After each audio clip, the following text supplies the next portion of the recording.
Coming up, who has the better character, Kamala Harris or Donald Trump? Mark Cuban has a survey on X in which he tries to get an answer to that question. I'll give you my answer. I'll use the case of Brazil to illustrate the point that a democratic regime can also be a tyranny. An attorney and media personality, Simona Mangiante, joins me. We're going to talk about her new documentary film. It's called Hunter's Laptop, Requiem for Ukraine. Hey, if you're watching on YouTube or Rumble, listening on Apple, Google, or Spotify, please subscribe to my channel. This is the Dinesh D'Souza podcast.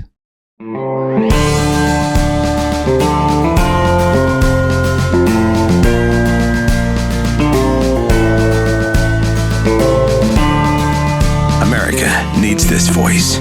The times are crazy. In a time of confusion, division, and lies, we need a brave voice of reason, understanding, and truth. This is the Dinesh D'Souza podcast. I'm calling this episode of the podcast A Question of Character, because what I want to do is to assess the character of Trump, a character that a lot of his critics think is self-evidently and demonstrably horrible and bad. Now, I was provoked to do this segment by the billionaire entrepreneur Mark Cuban. This is the guy who's also on that TV show Shark Tank. And Mark Cuban he's left of center. He's not really a leftist, but I think he enjoys being in the left-wing camp because it gives him all kinds of social accolades that he wouldn't get if he were right of center. In other words, the guy is an opportunist. But he thinks of himself as highly principled, highly engaged, highly intelligent and debating critics, and also very strategically clever. And so in an apparent move of I'm sure what he thought was strategic genius, he framed a question that he posted on X, on the platform X, as a poll. Here it is. Whose persona... Now, first of all, the word whose, as you know, is spelled W-H-O-S-E. Whose persona and character. But Mark Cuban doesn't know this. He writes W-H-O''S. Whose? So, my point is the guy's not as bright as he thinks he is. He doesn't have a grasp of the basics of grammar, but leaving that to the side. Whose persona and character would you like to see young children grow up to have?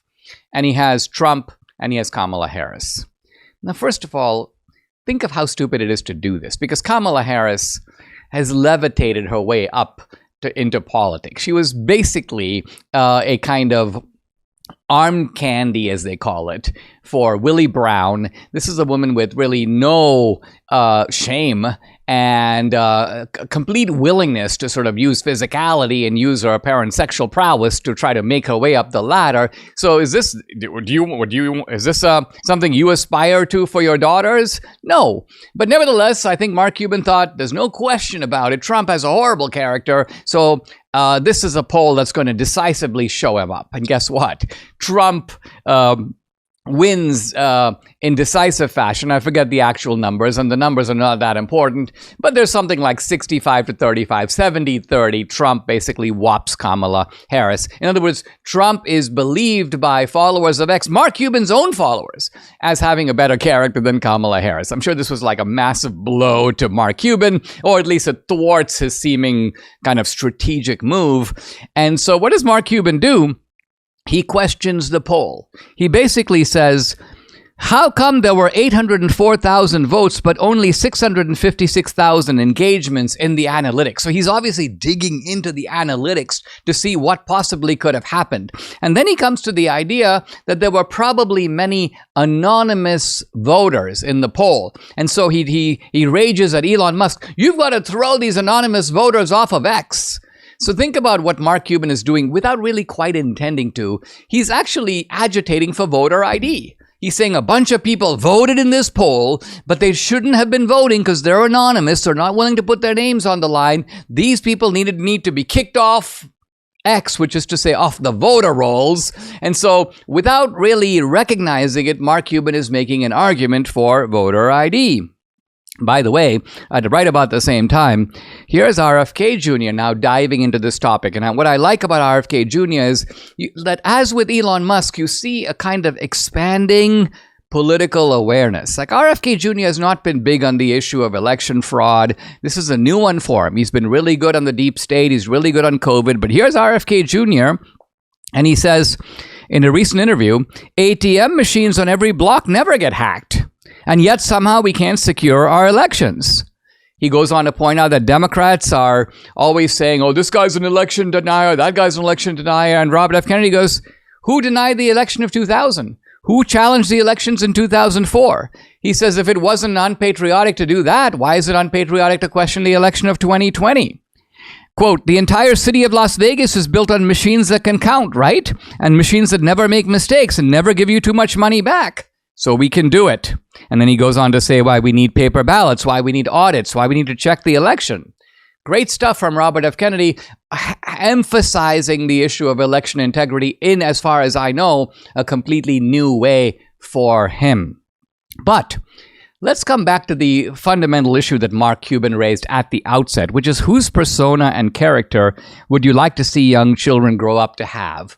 And this is all based on the idea that Trump is defined by vices. Trump has these vices. And what are these vices? Well, when you enumerate these vices, you realize that the vices are either ancient or old hat, or the vices are, in fact, political virtues. Let's look at what I'm talking about. Okay, let's start with Trump's vices.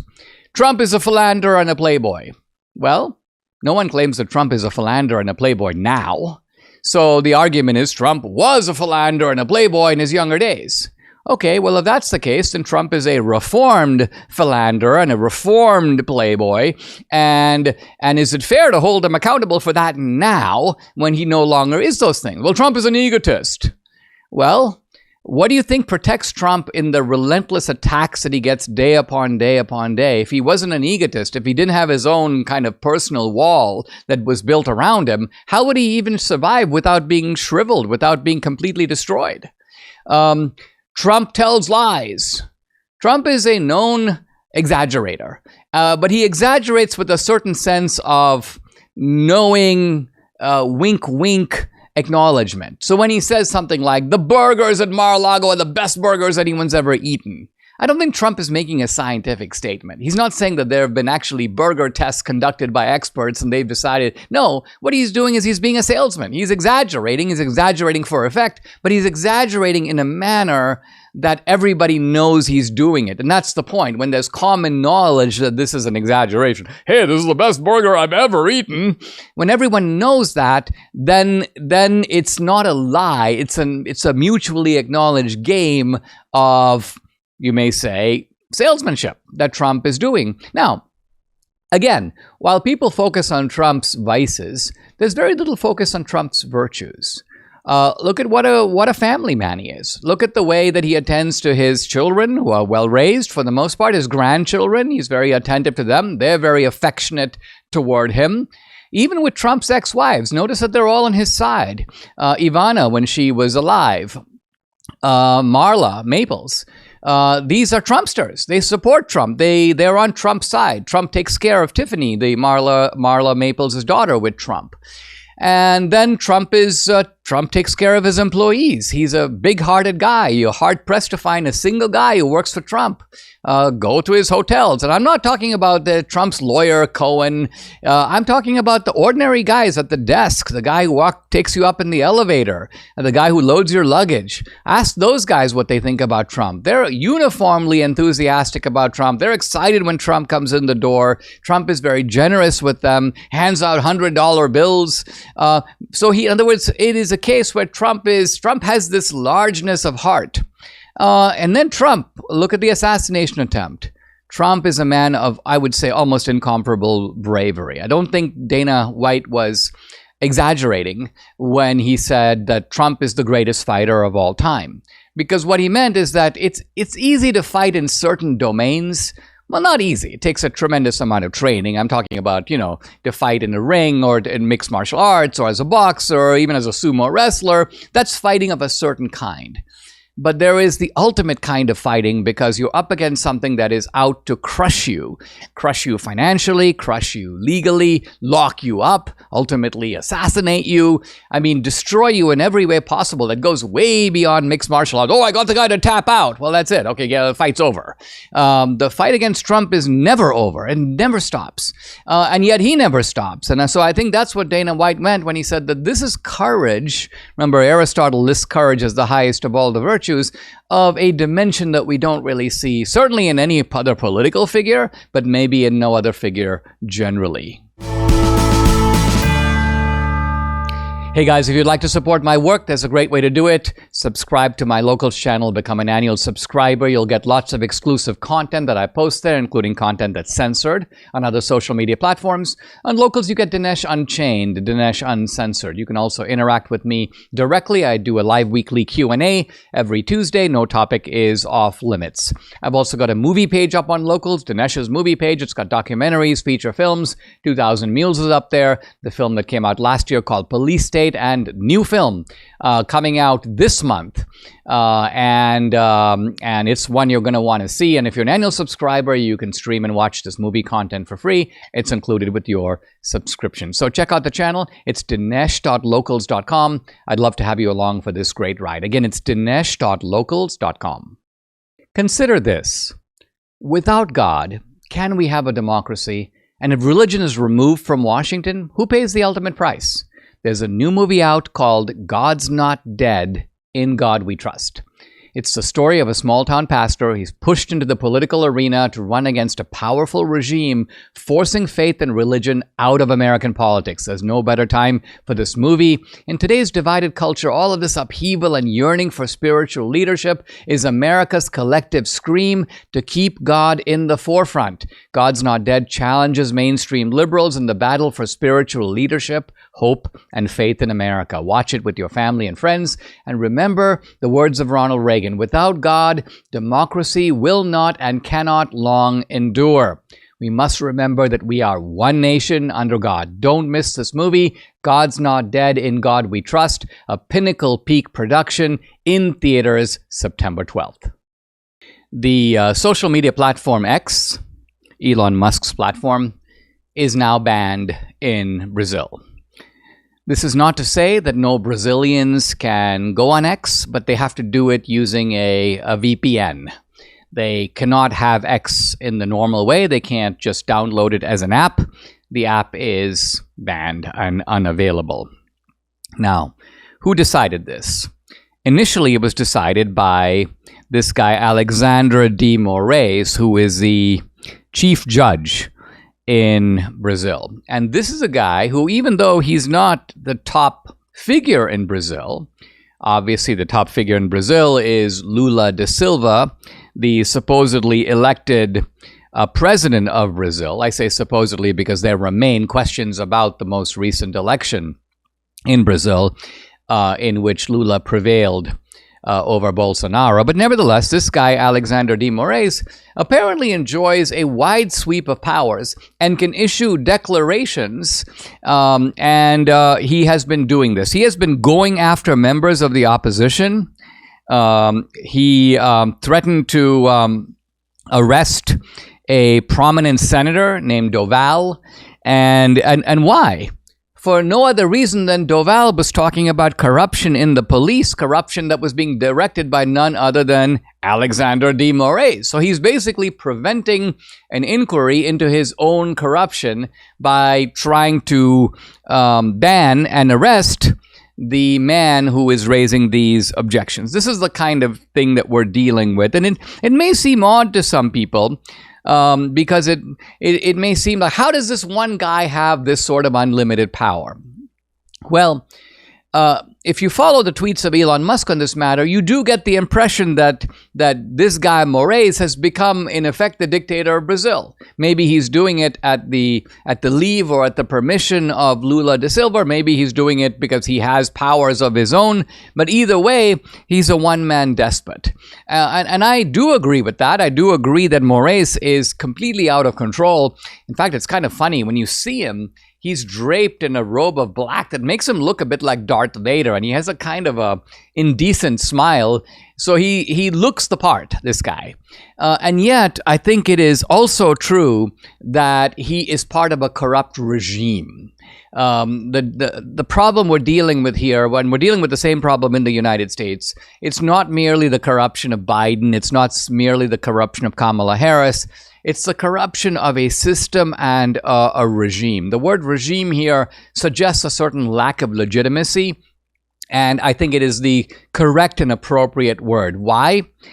And I don't mean it solely because, hey, the election result really didn't turn out that way. In other words, this is not merely a form of challenging the most recent election, either in Brazil or the 2020 election in America. I mean something different by regime, and we need to think about a regime as an expression of tyranny. Regimes do tyrannical things. What are those things? Mass surveillance, going after dissidents, establishing a system, widespread systems of censorship, criminalizing political dissent. This is what regimes do. And because they trample on people's basic rights, this is what makes them illicit, what makes them illegitimate. And yet, there's a problem here, because these seem to be democratic regimes. I don't just mean the name democratic as in the Democratic Party, but rather these seem to be regimes that have consolidated their power through the democratic process, one way or the other. Maybe they fixed the elections, but they still won. They ushered themselves into power through democratic mechanisms. So if that's the case, how can we call them a regime? How can we call them tyrannical? Well, the answer is that, and this is an answer that the American founders were very familiar with, there are two kinds of tyranny. There is the tyranny of the one, and there's the tyranny of the many. Now, no one is saying that in America or in Brazil, the ordinary American citizens are tyrants. But the tyranny of the many refers to the fact that one can, through the democratic process, no less than through a monarchical or oligarchic process, through the democratic process, you can have tyranny. In other words, democracy and tyranny are not opposites. They're not incompatible with each other. Think about, for example, an Islamic democracy. The Muslims voted in, the votes are fairly counted. And yet, once the regime is consolidated, what does it do? It passes laws that say you have to be a Muslim or your head will be cut off, or you'll have to pay a special tax. Gays will be thrown out of windows. Women's rights are restricted. People are not allowed to have free speech or free assembly. Would you call that a free country? No, it is democratic, yes, but it's also tyrannical. Another way to put it, it is an illiberal democracy. And this is what we're dealing with in Brazil. So when I see today, Brazil's Supreme Court panel upholds judge's decision to block X nationwide. And it's really to the shame and disgrace of American media outlets. This one, by the way, is AP, in which they're acting like Elon Musk is at fault. X is the problem. When you read the way that the article is written, it's pro-censorship and anti-X. I'm reading you a single sentence. The broader support among justices deals a blow to Musk and his supporters, who have sought to characterize Justice Alexander de Moraes as a renegade and authoritarian censor of political speech. Well, he is. And what's happening now is the Supreme Court is getting behind that authoritarianism. So this is the regime problem. When you have ultimately a tyrannical system that may have been installed democratically, but nevertheless tramples on the rights of dissidents. Censorship, of course, is a prime exhibit of tyranny. Then it doesn't matter whether one guy's doing it. It doesn't matter if the Supreme Court approves of it. It doesn't matter if the Parliament approves of it. Why? Because in a free society, the government shouldn't have these kinds of powers. Dissent should be permitted. In fact, dissent is the oxygen of a democracy. Free speech is the oxygen of a democracy. And so when a democracy seeks to establish essentially permanence, a one-party state, by shutting down dissent, then you have tyranny, even if it is tyranny in the name of democracy. You asked and MyPillow listened. They're finally bringing you the most requested offer ever right now. You can get the queen size premium MyPillow, the most popular pillow, for only $19.98. Wow. MyPillow's made with a patented adjustable fill. It adjusts to your exact individual needs. Regardless of your sleep position, it helps keep your neck aligned and holds its shape all night long so you get the best sleep of your life. But that's not all. There are good deals all around. Get the 6-piece kitchen-up bath towel sets, just $25.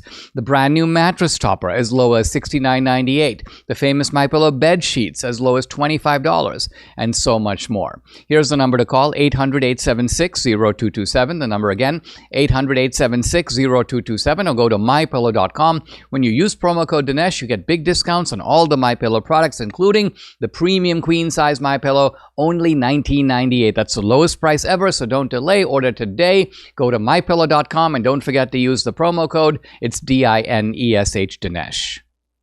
Are you feeling overwhelmed by the increasing cost of health insurance? Have you had enough of not having control over your healthcare dollars? Introducing Share Right. It's healthcare done the right way. At Share Right, you're not just a number, you're part of a caring community. And forget about paying excessive premiums. With Share Right, you stand to save 30 to 50% compared to health insurance. So think about what you could do with all those savings. But it's more than just savings. Share Right ensures you have access to the care you deserve precisely when you need it, from routine checkups to unexpected emergencies. With Share Right, your healthcare is their top priority. Empower yourself today by taking control of your healthcare costs. Visit shareright.org/Dinesh to learn more. See how much you can save. Visit shareright.org/Dinesh. That's shareright.org/Dinesh for healthcare done the right way. Guys, I'm delighted to welcome back to the podcast our friend Simona Mangiante. She is an entrepreneur. She was a former government official, in fact, legal advisor for the president's office at the European Parliament. She's now a documentary filmmaker, and the latest project is called Hunter's Laptop: Requiem for Ukraine. It's going to be released widely on Locals, pay-per-view, a bunch of other platforms, including Salem. You can follow her on X at Simona Mangiante, and the website Agape, AGAPE, by Simona.com. Simona, welcome. Thanks for joining me. Every time I hear about new entrepreneurs moving into the documentary space, I'm thrilled because I think this is such a powerful medium, and I'm really glad you're getting into it. Let's talk about the latest project, Hunter's Laptop: Requiem for Ukraine. And I'm assuming that the starting point here, and I watched the trailer, Debbie and I watched it together, a really powerful trailer. It's got Rudy Giuliani, it's got Steve Bannon, it's got a bunch of others, all just not only revealing new information, but tying some threads together. Now, most people have heard about Hunter Biden's laptop. Talk about what is the kind of specific storyline that you're pursuing here with this documentary? Thank you so much for having me, Dinesh. And mostly it's an honor to talk to a filmmaker like you who did incredible films in the same political themes. So the Hunter Laptop: Requiem for Ukraine is a political documentary that goes far and beyond the title. Let's say it's not simply focused on the scandal surrounding the story of Hunter Laptop itself, but reveals a tangled web of political corruption, media manipulation, and international intrigue, because we set the table not only with the key figure like Rudy Giuliani and Steve Bannon nationally, and whistleblowers like Miranda Devine, journalists like Miranda Devine and John Salomon, but also with international figure like this Ukrainian politician, Andriy Derkach, today sanctioned by the United States, but who participated to the same investigation that got Rudy Giuliani in trouble simply for exposing corruption. This documentary is produced and directed by Igor Lopatonok and Sean Stone. I participated into this project as an interviewer. So I had this privilege to sit with this number of people who had insightful information, not only about the laptop story itself, but also about how power and influence can be weaponized in ways that undermine democracy and finally obscure the truth. The Hunter laptop raises actually in the end vital questions about our political integrity and how actually big powers like big tech and big media, and also the deep state, the recurring theme of the deep state, ultimately can interfere in our democratic process and suppress critical information. I make you an example. At the time that the Hunter laptop stories came out, it was around 2020 when Emma Morris brought this laptop to Rudy Giuliani's house. The story was suppressed not only by the media, so we have a collusion between media power, but also by the police. Police didn't take this information in consideration for accountability. So we have this double binary of inaccountability and media suppression that definitely falls under my notion, at least, of election interference when we consider the timing of this, that this happened. So this film is all about unfolding the game of undermining the sick game, ill game by the Democrats of undermining our democratic process and ultimately deny access to critical information and to, manipulating also our institution to a political end, which is well known as lawfare. And we have Rudy Giuliani and Steve Bannon talking about it. Simona, it seems like there are multiple players involved here, right? There's, of course, the Biden family, and I'm assuming you agree that this isn't just Hunter Biden pulling this off. You know, he's a crackhead. He's obviously the front man and the bag man for the Biden family. So that's one entity. Then you have the police agencies of the government, which is local police, FBI, multiple agencies involved here. Then you have the U.S. media. Then you have the foreign actors. And I guess what I'm puzzled about is how this kind of network interacts with each other, because it seems like they're very decentralized, they're very large, they have different types of management. Do you think that there is a sort of, how does this collusion work? Are these people who just happen to be on the same side and so they have the same interests? Or is the collusion more direct than that? Well, thank you for this question. Actually, it resumed the essence of this movie, which is not simply about Hunter, as you said. Hunter is actually portrayed also in his tragic aspect. He's the victim as well. But also everything that his laptop unfolds is deeply consequential to understand the corruption at the political system. And all it comes, as you say, to the deep state. Well, you ask me, what do you think is the connection between all these different bodies that cover up for the story or ensure the impunity for the story? Well, all comes from the deep state led by the Democrats. That's why even abroad had a speaker qualifying our current system as demo corruption.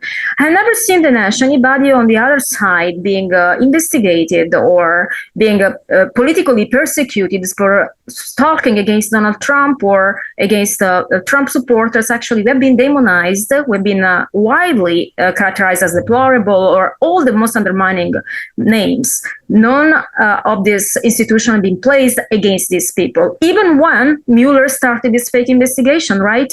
Who has been held accountable? We see Peter Strzok, Lisa Page, Mueller himself still holding their ground free, while many protesters on January 6th that were simply walking around the Capitol are in jail right now. So when we talk about demo corruption, I'm confident saying that this deep state is led by the moment by the system. And that's why Donald Trump is the biggest threat. Because it's not that Donald Trump is not controllable. It's not controllable by the deep state. And I hope that this film will open eyes about how deep is this entanglement and how interconnected are those powers that are attempting to our democracy and actually reducing us in a dictatorship, behind there, of course, being masters of marketing that can portray this as something completely different.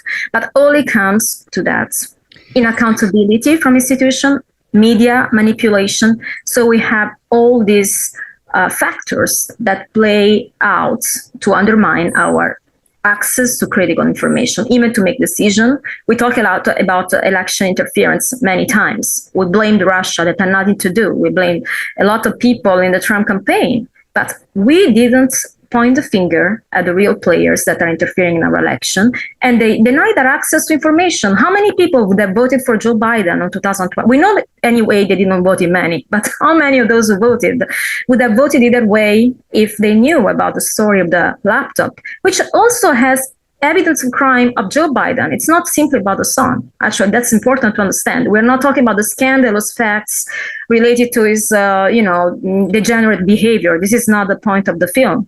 The point of the film is like how we found evidence of corruption that goes to his father, the big guy.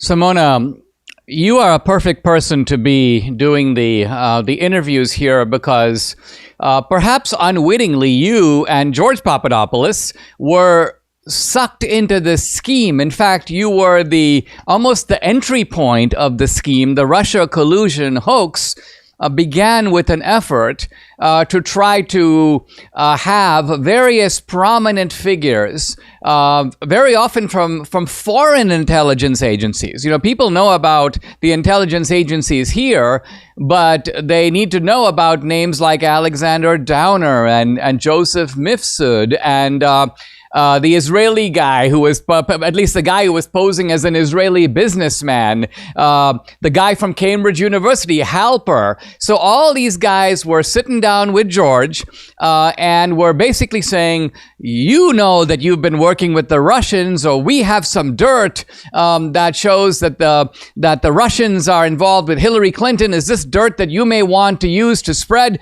They were trying to entrap George, and by extension you as well. So you got a kind of an up-close look at this operation almost before anybody else did. Now, looking back on that, is it the case, do you think that there was on our side, meaning among conservatives, among people connected with Trump in some way, a little bit of a naivete about how deep this corruption went? I mean, even Trump, it seemed, in the first term, was not aware of the degree to which his own DOJ, his agencies under his own direct control, were actively working against him. Absolutely. You made a great point. We have skin in the game, unfortunately, and it's not a nice one. We learned the hard way what it means to be the targets of the deep states. Deep states includes all these actors that set you up for crime you never even thought to commit. So they create actors that come into your life up unaware, and you mentioned a few. Now, could we expect this to be so well organized at the extent to targets not only George as being the patient zero, but others? You mentioned Downer, you mentioned Halper as well, the same professor overseas that targeted George, and Michael Flynn, the honeypots and all this type of Hollywood scripted actions that now we know were a complete setup. We have a Mueller report that led nowhere. We have a Durham report that was not satisfactory as expected, but still revealed there were no ground even to start the Russia Gate investigation. I call it Russia Oaks. And also we have this recent report from this investigative journalist, Matt Taibbi, which actually name all the people that were targeted by agencies as a CIA to be spied on in the Trump campaign. So we come to the Soviet Union technique, find me the man, show me the man, I'll find you the crime. So we are leaving this era in the United States of America, and here we are approaching a new presidential election while Joe Biden is replaced by Kamala, and we are trying to wash out all the legacy that the same Kamala carrying her shoulder for being the VP and participating to the same corruption we have seen unfolding with Joe Biden, not to mention the catastrophic state of the United States of America today in terms of any other policies. But yes, we were naive. We were very naive because it's very difficult unless you're really rotten as they are, it's really difficult to understand these dynamics before you really hit hard. Simona, let's close out by me asking you two questions that to me are somewhat connected. The first one is, when we think of the Australian intelligence agencies and the British intelligence agencies, do you think that this is all part of a single globalist regime, or do you think that these are agencies that want to keep the U.S. government happy. So the U.S. government goes to them and goes, hey guys, listen, we need you to do us a favor. There's this guy, George Papadopoulos. Let's spring a trap on him. We owe you one. So that would be a way of the United States outsourcing, you could say, some of its intelligence. So that's my first question. And the second one is, do you agree that with the Democrats now, it appears like we have a mafia, but without a mafia don in the sense of Don Corleone? Because it looks like people like Joe Biden and Kamala Harris are themselves pawns of the regime. So they're not the Don calling the shots and everybody's following. It's like somebody else put them into place. They move out Joe Biden, they move in Kamala. So the face of the regime is not the regime itself. Well, to answer your first question, I do not believe that these agencies are randomly serving the United States will to make a favor. There is a globalist agenda that wants to lead the world in a certain direction. And of course, the focus on is again on the United States as the leader of the world in many ways. And I hope back will be with Donald Trump to be the leader of the free world, which now we are actually emulating the Soviet Union. Talking about the mafia, yes, the Democrats are a mafia, but they don't have codes of the mafia. Even the mafia has some codes. So they don't have, I'm Italian, so I talk about my background here. There is no decency, no sense of decency at all. And also we have no boss, the deep state, the bureaucrats are running the country, not the elected officials. And of course, there is all a system, and we've seen it with the DNC, the Democratic Convention. We see in place the same actor. The Obama comes into the field, and then we have all these so-called celebrities nobody cares anymore about that are here endorsing this unqualified, annoying woman who does nothing but laughing all the time. And it's just like lack visions and accountability for what she has done. She was probably the most insignificant vice president in the history of the United States. We never heard anything she has done. She has never traveled to Europe. She's somebody who doesn't even probably hold a passport. I don't know. She's completely unaware of what is going on, but it's a perfect puppet in chief. So I hope that these years and the memory of what happened in these years, people like you helped arriving through your incredible work with your films and many activists in our movement keep reminding people of what America is about, because in the end, that's not even about being Democrats or Republicans. It's about being Americans and being actually governed by this deep state corrupted system that is following a globalist agenda.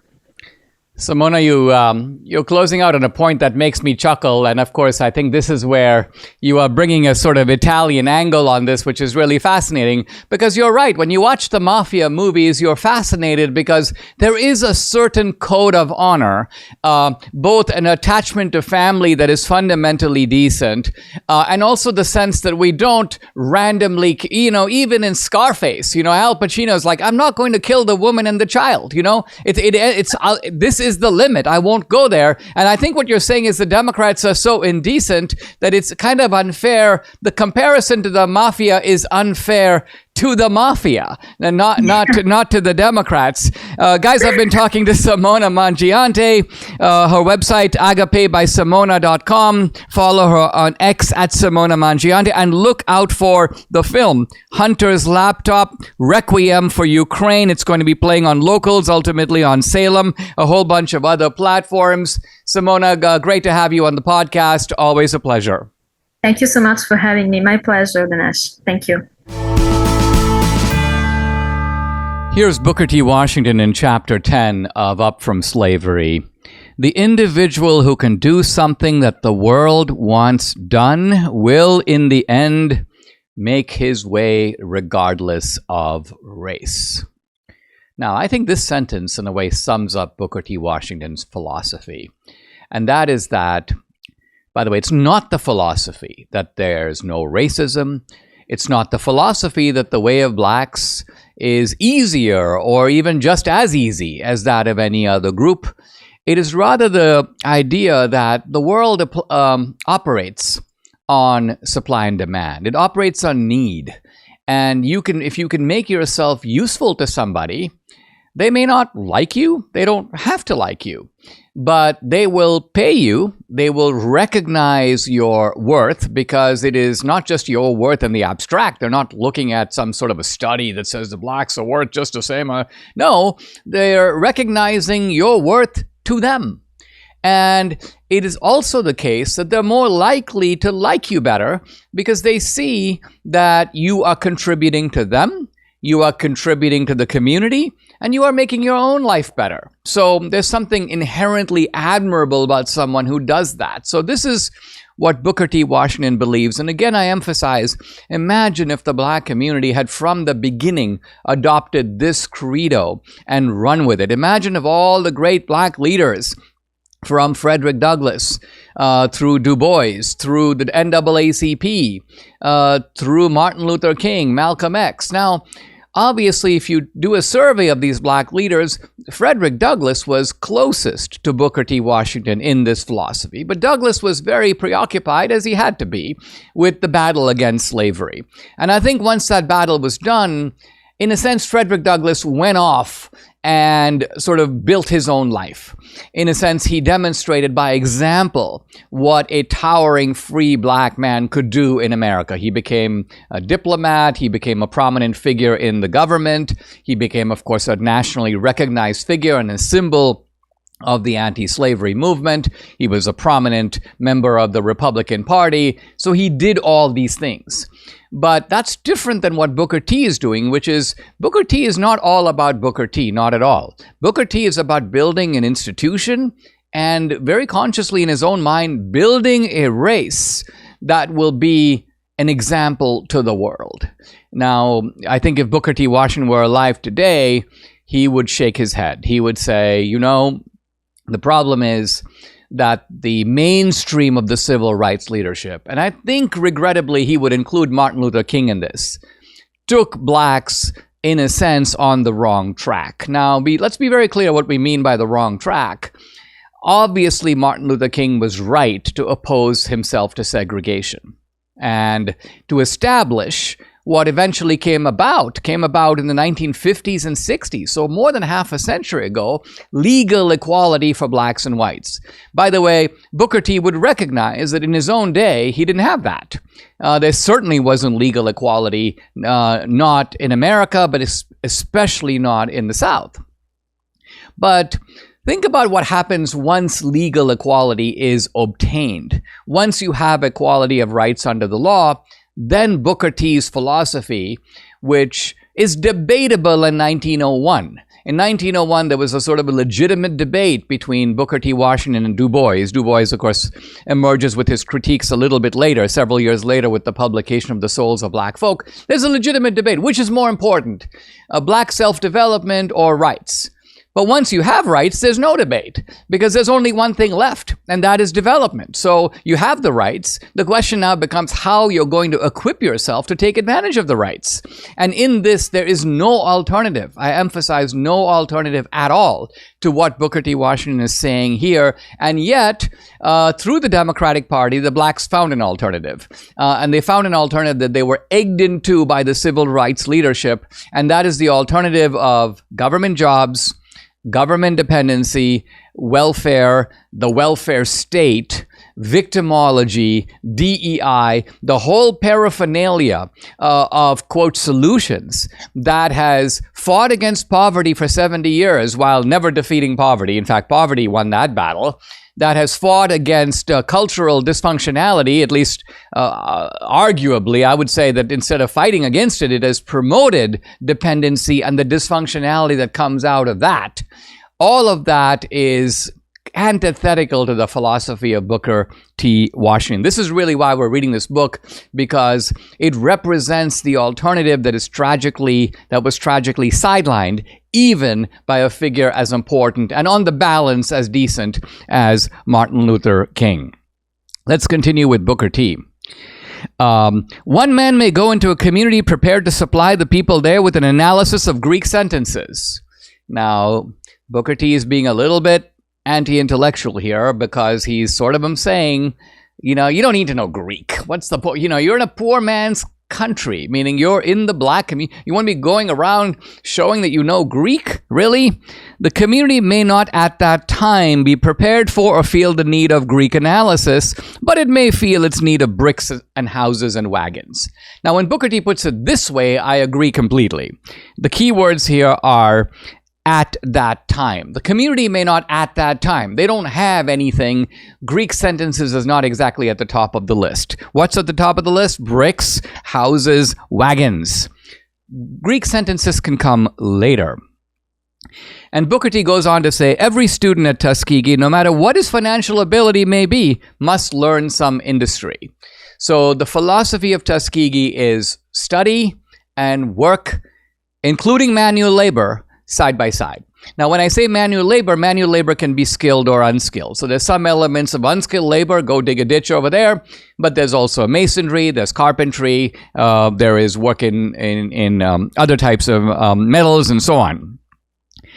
But, says Booker T, this provoked some resistance at the school. Some of the parents came to the school and protested. They said, wait a minute, if I can pay for my son or my daughter to go here, they shouldn't be doing manual labor. They shouldn't be doing industry. And Booker T says, I gave little heed to these protests, except I lost no opportunity to go into as many parts of the state as I could for the purpose of speaking to the parents and showing them the value of industrial education. So Booker T is on it. It's not like the pressure is going to make him bend. The pressure doubles his enthusiasm for making the case. I got to go persuade the students and persuade their parents. All this persuasion is not really very easy. And fundraising requires persuasion, and that isn't easy either. In the summer of 1882, Miss Davidson and I went north to raise money. On my way north, I stopped in New York to try to get a letter of recommendation from the officer of a missionary organization. The man not only refused to give me the letter, but advised me most earnestly to go back home at once and not make an attempt to get money, for he was quite sure I would never get more than enough to pay my traveling expenses. Anyone who raises money for any purpose whatsoever knows this feeling, which is you're trying hard to raise equity or donations for a purpose that you think extremely important and worthwhile. And you run into know-it-alls who don't help you in any way, but explain to you why your project cannot succeed and why you should immediately abandon it and quit because it's a hopeless enterprise. And it's demoralizing to hear this kind of counsel, and it takes a great deal of inner strength to believe in your enterprise enough where you go, you know what? Thank you for your advice. I'll take it to heart. But you forge ahead. This is what Booker T. Washington does. And he says that he kept going. And he also points out that when he went to hotels in the North, he says, I was greatly surprised when I found I would have no trouble in being accommodated at the hotel. So, of course, there's no segregation. So they're like, sure, Mr. Washington, your room is number 38. And off he goes. And he's like, wow, how different things are in the North where you don't have segregation from the South. So Booker T is very conscious that America in the postbellum period is not just a single place. There are important differences, regional differences, differences in laws, and he's got to deal with that. Tomorrow we'll pick up a new section in Chapter 10. I might be able to finish Chapter 10 tomorrow, where he begins to talk about establishing Tuskegee as a boarding school. So in other words, not only do people study there, they live there. There have to be dormitories. And so Tuskegee now doesn't just need a single building where all the classes are held. It needs multiple buildings and it needs catering facilities. It needs to become almost I wouldn't call it a city, but a kind of town, if you will, on its own. And for Booker T. Washington, the defining feature of this town is self-sufficiency. Let's try to make sure that as much as possible, everything the buildings that we inhabit, the clothes that we wear, the food that we eat, the medical supplies that we rely on, all of this is coming from within Tuskegee itself. Subscribe to the Dinesh D'Souza podcast on Apple, Google, and Spotify, or watch on Rumble, YouTube, and SalemNow.com.